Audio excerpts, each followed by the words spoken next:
اللہ الرحمن الرحیم۔ عورت کا جہاد۔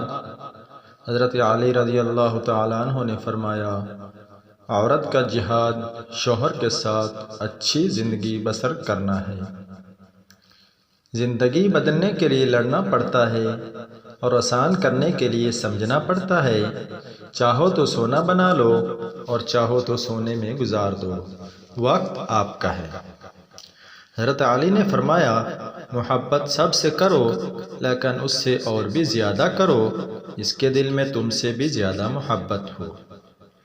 جب انسان کسی رنج اور مصیبت میں اللہ سے شکوہ کرتا ہے تو اللہ فرماتا ہے کہ اس مصیبت کا شکوہ بے جا ہے۔ یہ مصیبت تو تجھے میری طرف متوجہ کر رہی ہے، تجھے شکوہ تو میری اس نعمت سے ہونا چاہیے جو تجھے مجھ سے بے نیاز بناتی ہے۔ حضرت علی نے فرمایا، جب دل گھبرائے تو سورہ الم نشرح پڑھ لیا کرو، بے شک ہر مشکل کے بعد آسانی ہے۔ اگر تم قرآن کو آنکھوں سے دیکھو گے تو الفاظ نظر آئیں گے، دماغ سے دیکھو گے تو علم نظر آئے گا، دل سے دیکھو گے تو محبت نظر آئے گی، اور اگر اپنی روح سے دیکھو گے تو تمہیں خدا نظر آئے گا۔ تمہارا رب جس چیز کو تمہارے قریب کر دے اس میں حکمت تلاش کرو، اور جس چیز کو تم سے دور کر دے اس پر صبر کرو۔ حضرت علی۔ 3 کام کسی کے دل میں آپ کی عظمت بڑھاتے ہیں۔ نمبر 1، سلام کرنا، کسی کو جگہ دینا، اصل نام سے پکارنا۔ مشکل وقت میں ہمیشہ دعا مانگا کرو، کیونکہ جہاں انسان کا حوصلہ ختم ہوتا ہے وہاں سے اللہ پاک کی رحمت شروع ہوتی ہے۔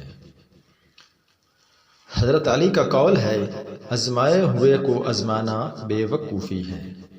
کبھی کسی کو دکھ مت دو، کیونکہ معافی مانگ لینے پر بھی دل میں درد باقی رہتا ہے۔ اس طرح دیوار میں سے کیل نکالنے پر سوراخ باقی رہتا ہے۔ دنیا میں 1000 رشتے بناؤ لیکن ایک رشتہ ایسا بناؤ جب ہزاروں آپ کے خلاف ہوں تو وہ ایک آپ کے ساتھ ہو۔ حضرت علی نے فرمایا، ایسی غربت پر صبر کرنا جس میں عزت محفوظ ہو اس امیری سے بہتر ہے جس میں ذلت اور رسوائی ہو۔ ویڈیو اچھی لگے تو ویڈیو کو لائک کیا کریں، چینل کو سبسکرائب کریں۔